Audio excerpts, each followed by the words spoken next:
All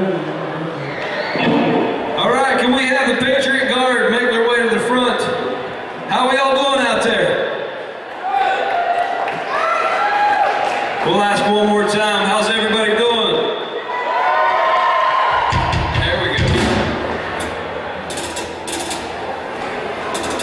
Give us just a minute while the Patriot Guard makes their way up. Check these guys out.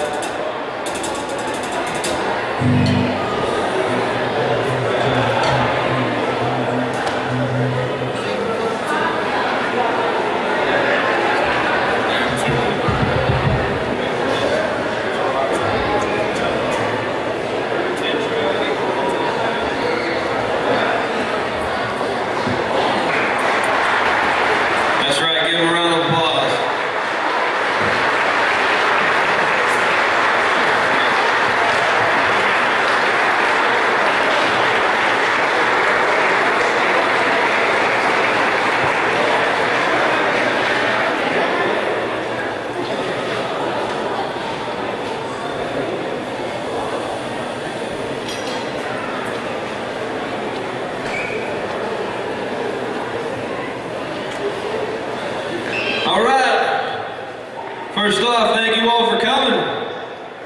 We'd like to say thanks to all the people involved in making the Captain David Van Camp Memorial Steak Fry possible and giving us, Shotgun Whiskey, the opportunity and the honor of being a part of it.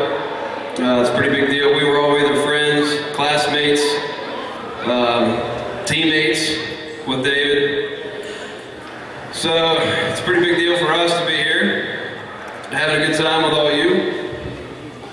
And also, congratulations to all of you helping out here and having this for the naming of the Captain David Van Camp Memorial Bridge by Bridge Street School. How about a round of applause for that?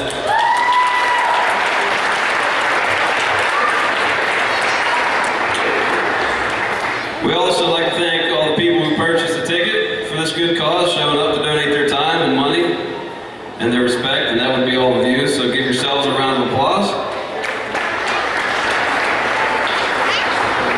And right here in front of us, the Patriot Guard, we gave them a warm welcome, thanks. If you don't know who they are, check them out. These men and women are some pretty cool people. They come from all over the country, join together on their motorcycles. Not that you have to have a motorcycle, but they join together and they perform services for injured and fallen soldiers, including duties anywhere from arranging fundraisers and even escorting funeral processions and standing guard at the funerals to keep that nonsense protesting away. And my dad right here in front of me, a former Marine, that's right. He was actually the ride captain. He was actually the ride captain for the David Van Camp funeral service that came through Wheeling. And Dad, how many bikes?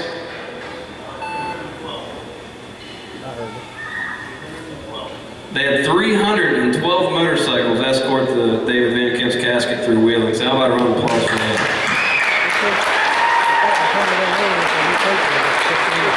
At that time, he said at that time, it was the second biggest escort in the nation. So one more round of applause for that. And actually, the Patriot Guard would like to have a word if they could. So.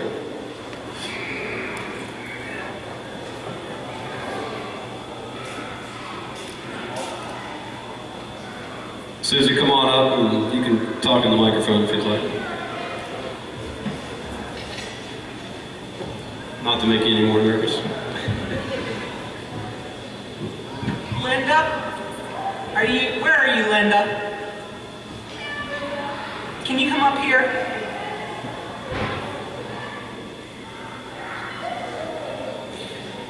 The Patriot Guard, and some of us personally, have become very close with the Van Camp family over the last few years. And Linda is an awesome mom. And we wanted to thank her tonight and all the family members and everybody that has been out here. Thank you for allowing us to be here and be part of your family. It means the world to us. And Linda, we love you.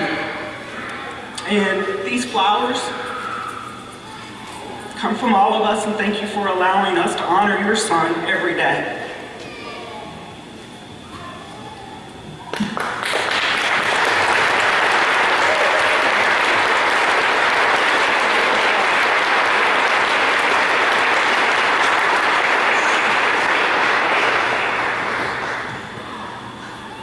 So one more time, another round of applause for the Patriot Guard.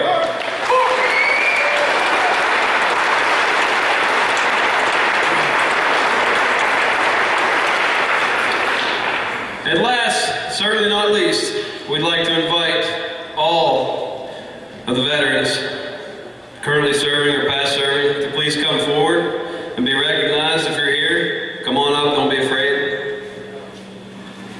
There we go. All right, that's right. Give them a round of applause. That's right.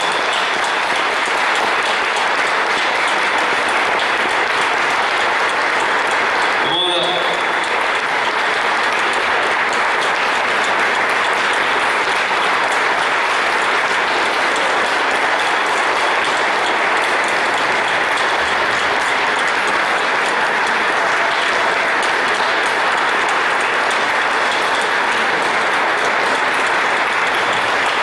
Let's go, give it up for these guys, ladies and gentlemen. That's right.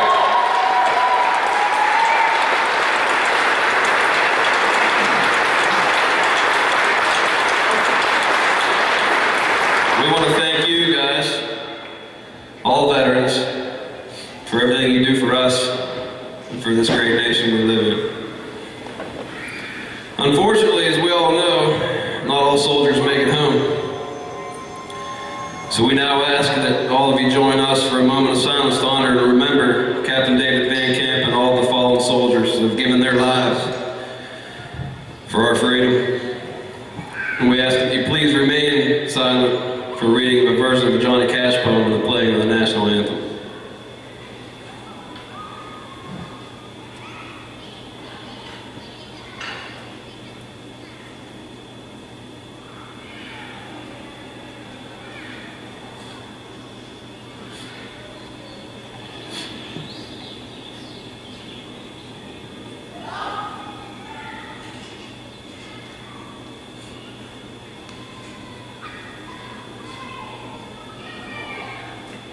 And I walked through a county courthouse square.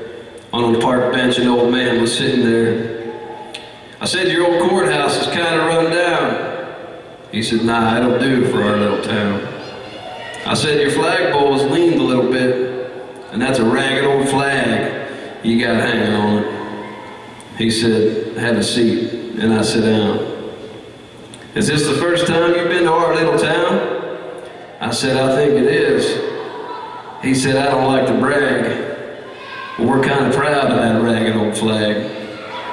You see, we got a little hole in that flag there when Washington took it across the Delaware. And it got powder burned the night Francis Scott Key sat watching it writing, 'Say, can you see?' And it got ripped in New Orleans with Pakenham and Jackson tugging at its seams. It almost fell at the Alamo beside the Texas flag, but she waved on, though. She got cut with a sword in Chancellorsville. She got cut again at Shiloh Hill. There was Robert E. Lee, Beauregard, and Bragg. The war winds blew hard on that ragged old flag. On Flanders Field in World War I, she got a big hole from a Bertha gun. She turned blood red in World War II. She hung limp and low a time or two. She was in Korea, Vietnam, the Gulf War, and Afghanistan. She went where she was sent by her Uncle Sam. She waved on through the Pearl Harbor tragedy, crumbled and rose again in New York City. She waved from our ships upon the briny foam, and now they've about quit waving back here at home. In her own good land, she's been abused. She's been burned, dishonored, denied, and refused. And the government for which she stands has been scandalized throughout the land. Yeah, she's getting threadbare and she's wearing thin, but she's in good shape for the shape she's in. 'Cause she's been through the fire before. and I believe she can take a whole lot more. So we raise her up every morning, we take her down every night, we don't let her touch the ground, and we fold her upright. And now I ask all of you to stand, remove your hats. Don't be afraid to brag. Go ahead and be proud of that ragged old flag.